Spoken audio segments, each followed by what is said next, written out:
As always, Ted, kick us off. Who do you have as your winner of the weekend? I thought about going with EA Sports. NCAA football is coming back, expected to be back summer of 2024.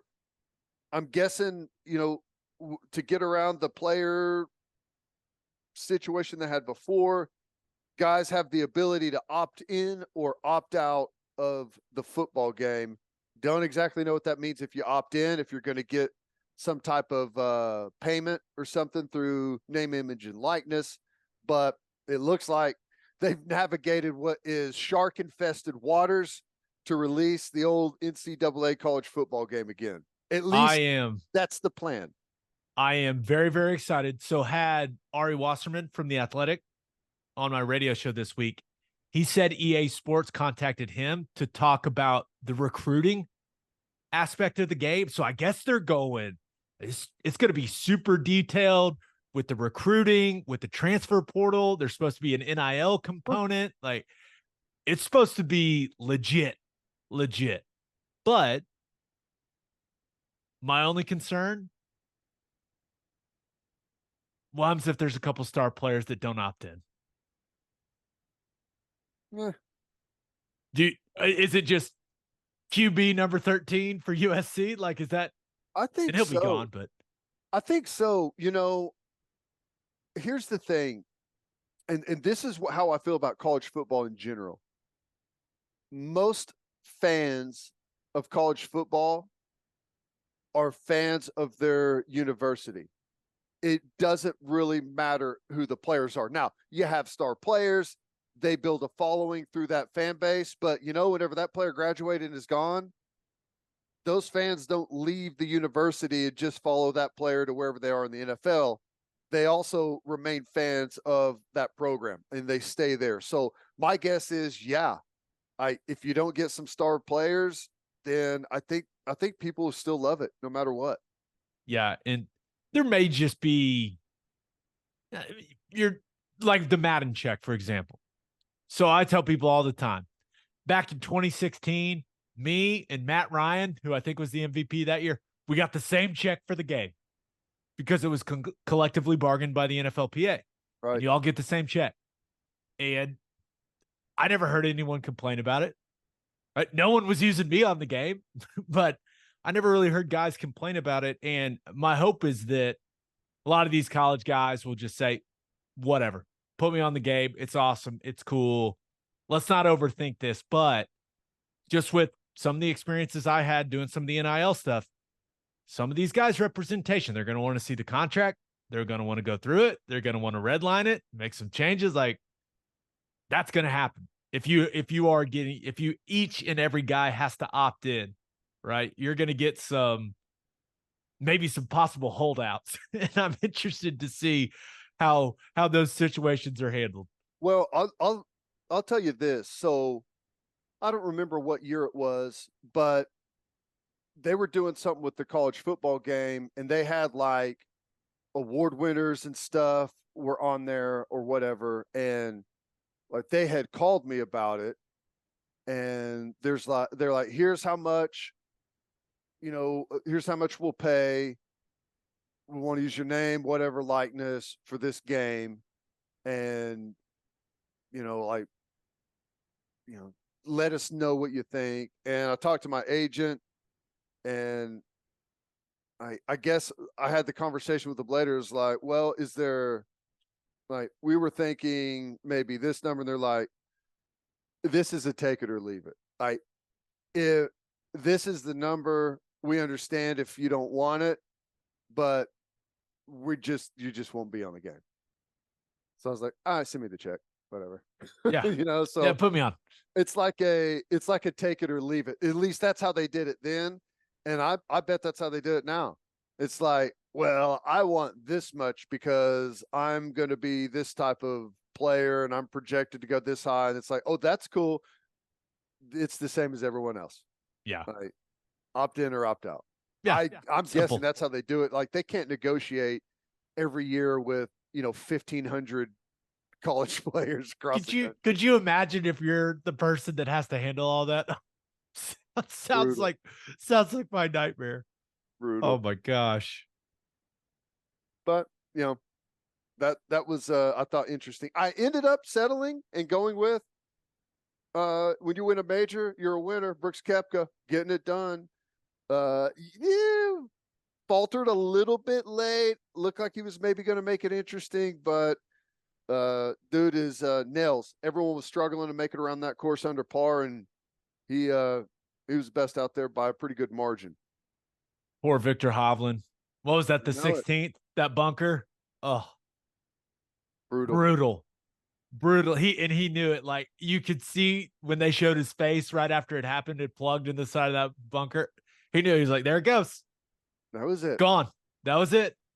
That We're was done it. here. That was I cool felt though. for the man. There was some good stories. How about the Michael Block, the PGA pro that played his way into? Did you see his reaction when he found out he was playing with Rory? It was like, no way. Seriously, it's pretty cool. Did you see him talk about playing with Justin Rose? Said he couldn't look at his face for the first couple holes. He was like, I'm a big fan of his. If I look at him, like I'm gonna fall apart. It's did you see his hole in one on the 15th? I missed that. No, no, I Dude, didn't no see that. way. Oh wow, Dunked it. that's Clean, crazy. like straight in. Dunked it. Oh, that's And then awesome. up and down on 18, It was through really the good. crowd, up and down, hits the putt. It was what an incredible story. Now I will say, on ESPN Plus, you could watch him and Rory like every shot they hit. Mhm. I thought CBS, I thought they messed up, man. They should have shown more of his shot. Like he was the biggest story other than who's going to win this thing. Yeah, I watched. I was watching whenever he and Rory teed off, and I they showed him for like 5 minutes before they teed off, like giving the backstory. You could see like the crowd reaction as soon as he like even got close to the first tee box, and people were going crazy. And you could see he's like, I just can't believe what's happening right now. It was awesome. That's really cool. That's the stuff that people love to see. Yeah. As far as Kepka, what a journey back. Live Uh, golf, man. Ooh. did you watch Full Swing, the thing on Netflix? No, no. So, and I know that his episode, you can edit it, and I'm sure, and I've heard him talk about it a little bit, but you, if you watch that, you realize that dude was going through it mentally Yeah. and didn't know if he was going to get it back. Didn't know. And, I think that was a huge piece of the reason he left for Live Golf. Obviously, that and the money, right? And the security of that. And I get that. But he's back, man. Yep. Did what he did at Augusta. Now, remember, kind of fell apart in the final round there. Wins the PGA again. Yep. What's it, his third time winning it? Got healthy too. Like that was like That was he the had the key. knee, and then what was it? Was he fighting a wrist or something Yeah, it too? was. But I think he, just from watching the Full Swing thing, I think he thought his body was kind of falling apart on him. Mm-hmm. And now he's healthy. And he just might be the best golfer in the world after what he did at Augusta and what he just did there at Oak Hill. You're going to have a tough time telling me in a big time tournament that's not the guy you want to bet on. Right. Yep. Well, another good tournament. The weather finally cooperated. They were Oh out my there God. bundled up on Wednesday and Thursday. So to see them out there in short sleeve shirts on Sunday was cool. My favorite part, what was it, Saturday when it was just dumping rain and everyone was wearing, they just all looked big and puffy. Yep. You got to love that. Brutal. Brutal. Good stuff though. Good stuff. All right. Who do you have as your loser of the weekend? Loser of the weekend. I had to go with Formula One. Race over in Italy canceled. They've had rain, they've had flooding, and they didn't want to hold up any of the emergency services with the race. So they went ahead and canceled it. The interesting part about that is my nephew, for his college graduation and birthday present, flew to Italy. My niece and nephew flew to Italy to watch the race, and it was canceled. No. Yeah. So, but it it's been okay. They've still had fun. They've gone all over the place. They've been walking, taking the train around, seeing all the different stuff around Italy, and have had a lot of fun. But they were going there to see the Formula One and had great tickets, everything. And which shocking, he had gone to the Formula One in Austin and had some good tickets and bought tickets in Italy, like kind of the same type of ticket. And it was not even close to the price as it was in Austin. Way, way cheaper over there, which is, I thought was kind of shocking. Yeah. That would be a Well, higher demand. they've been doing it over there for a lot longer. That's true. That's true. But I just brutal, right? He's been talking about this for a year. That sucks so bad. I know. I know. Did you console him at all? We're like, it's all right, man. Nah, he'll be fine. No, he'll be fine. He'll be fine. Did they? You know what? It'll end up being a better story, anyways, right? It always is. Did they go to different cities in Italy? Did they? Yeah, hit all the hot spots. Over. Venice, Rome. Yep. Since they weren't going to the Formula One race, they've been all over. They've hit all the hot spots by train, and I guess I don't know. You'd know better than I. You can get to most of the places pretty quickly and fairly easy, right? By train. Yeah, that's what we did when we went over there. We went Venice to Rome, Rome to Florence, Florence to Sorrento. It just bam, bam, bam, all trains. That sounds like the exact little tour that they've been on. And yeah. I'm not sure exactly where the race was. Imola, Italy. I don't know where exactly that is in relation to those places, but they figured it out. They didn't get to go to the race, but they still got to go to Italy. I can only feel so bad for him. Yeah, because he's now you may know this, so I don't mess it up, but he's a big Ferrari fan. And I feel like this is Ferrari's like home track where they do all their testing and everything. And that's maybe where Ferrari's located or something. So I know he was all amped up about that. Probably a big Charles Leclerc guy. Yeah, well, it's tough. If you're not a Verstappen guy, life is difficult in Formula One. Yeah. It's like not being a Georgia fan in college football right now. Yeah, that's pretty much it. All right, let's get to my winner. And I feel so bad for him, but not. Once again, he got to go to Italy. And I'm jealous. Italy. I mean, he's fine. He's fine. He probably ate so much pizza and pasta and drank so much wine. Good for him. All right, let's get to my winner and loser. But first, John Vance Auto Group has been serving Oklahomans for 40 years, family owned and operated. They've got 9 full service dealerships in Woodward, Miami, and Guthrie. No matter what your vehicle needs are, John Vance Auto Group has you covered. They carry domestic brands such as Ford, Lincoln, Chevy, Buick, GMC, Chrysler, Dodge, Ram, Jeep, and Wagoneer. John Vance Auto Group's goal is to give unequaled service and to exceed customers' expectations in every way, which is why they have their lifetime loyalty program. And here's how it works. You buy a new or used car from them. All you have to do is get all of the manufacturer recommended maintenance done at the Vance dealership. And if something goes wrong with the components of your engine, transmission, drive, axle, or transfer unit, they will cover the repair costs. It's a great deal. You can browse their entire inventory or find the John Vance dealership near you at vanceautogroup.com. And First Fidelity Bank is a full-service financial institution based in Oklahoma with tailored solutions for all your personal and business needs. Checking accounts, saving accounts, home loans, and much more. They do it all. Whether it's online banking from your computer or mobile banking from your phone, everything is stress-free with FFB. Making mobile deposits, paying bills online, and moving money to different accounts could not be easier. Make your life easier, people, and go bank with First Fidelity Bank. Visit ffb.com for more information. All right, for my winner of the weekend, thought about going with Jimmy Butler. Now, we're recording this before Game 3 and that series starts. I don't really care what happens in Game 3. Jimmy Butler is that dude, man. For him to have them up 2-0 in that series, and for him to just jaw in Grant Williams' face the way that he did, and just ignite that team down the stretch in Game 2, that was spectacular to watch. And I really don't care what happens the rest of that series. I feel like Jimmy Butler he's like cemented himself as one of the bad dudes in the NBA. Like, there's no doubt about it. And it's awesome to watch. It's crazy to think how they got here too, right?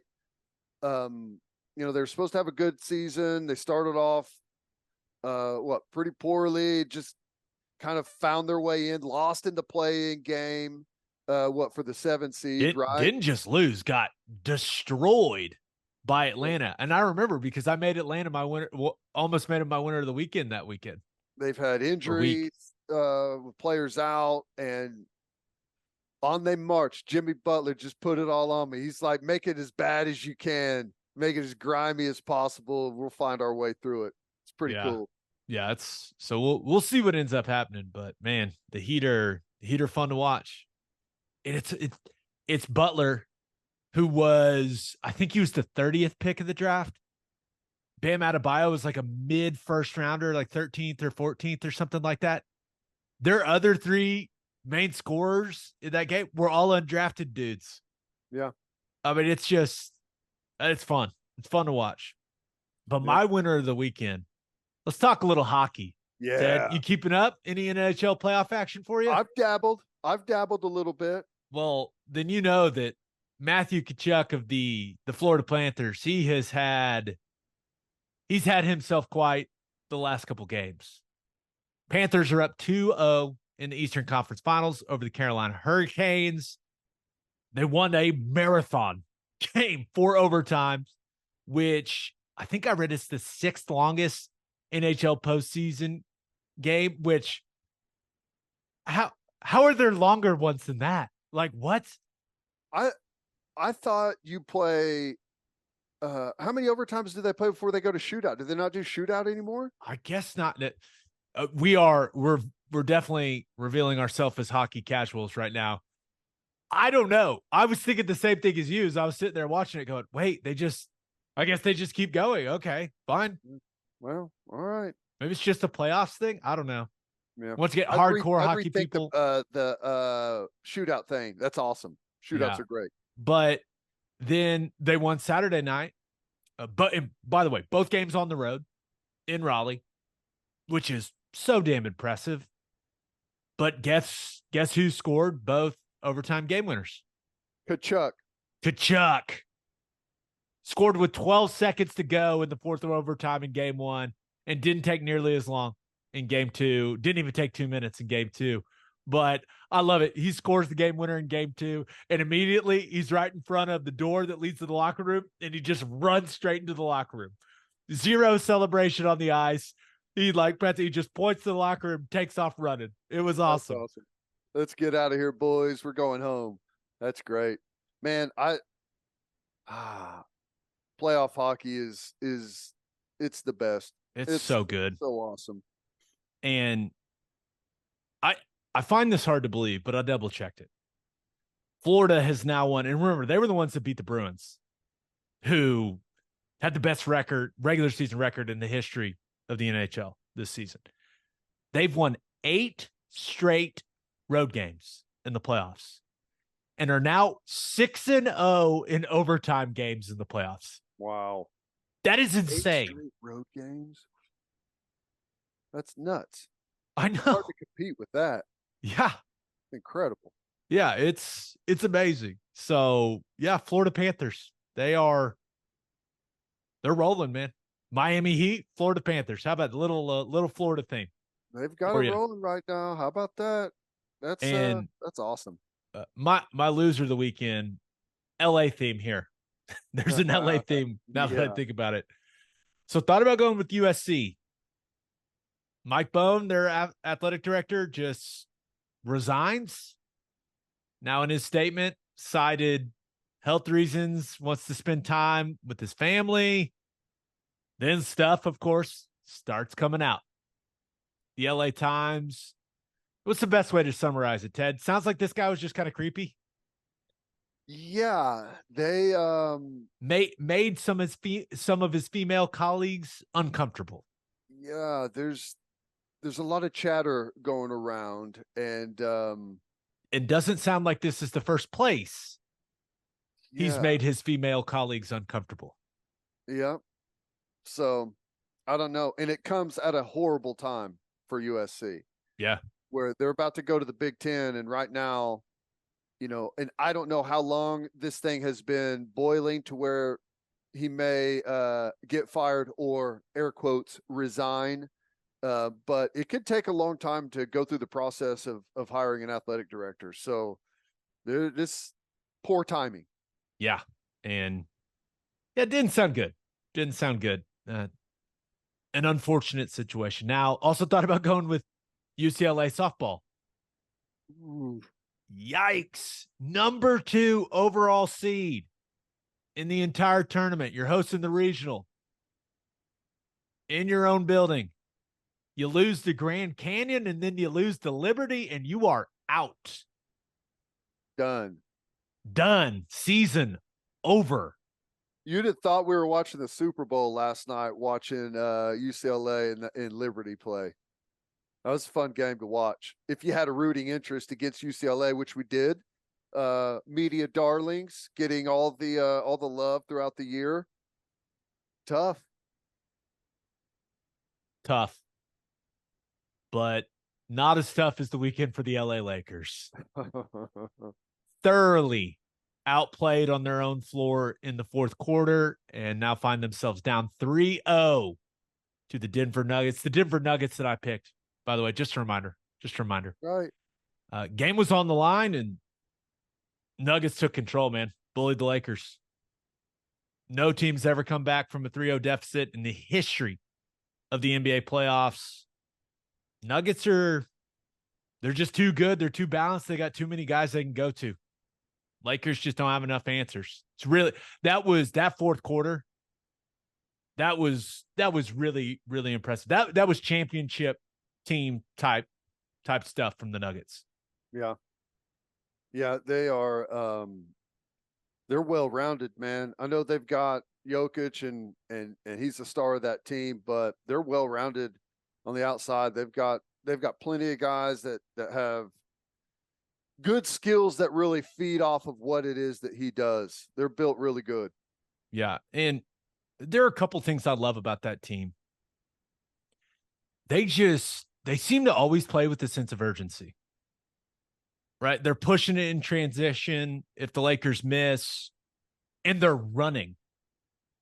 Like actually running. You know, when guys are sprinting versus when they're running back. No, Jokic sprints. Now, he may not sprint very fast, but you can see the effort. You know what I mean? Yep. Especially if they turn it over or if the Lakers are rebounding a miss or something like they sprint back. And not everyone on the Lakers does that. I'm talking about you, D'Angelo Russell. Get it figured out. But they just play with the sense of urgency. And one thing I absolutely love about Jokic, so often in the NBA, right, there's so much pick and roll action now, right, in the league. And you're looking for the switches. You're hunting switches for the guy that's handling the ball. And whenever Jokic doesn't have the ball and there's a switch and he gets a guard on him, he immediately goes straight to the block, posts that guy up, and demands the ball. He did it like 5 or 6 times in game 3. Just, you're going to put Austin Reeves on me. Okay, I'm going to the block. I'm huge. I'm going to seal him, demand the ball, and I'm going to lay the ball in the basket. And start.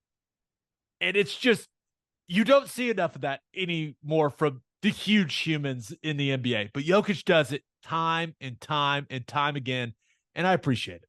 Yeah, no, it's impressive.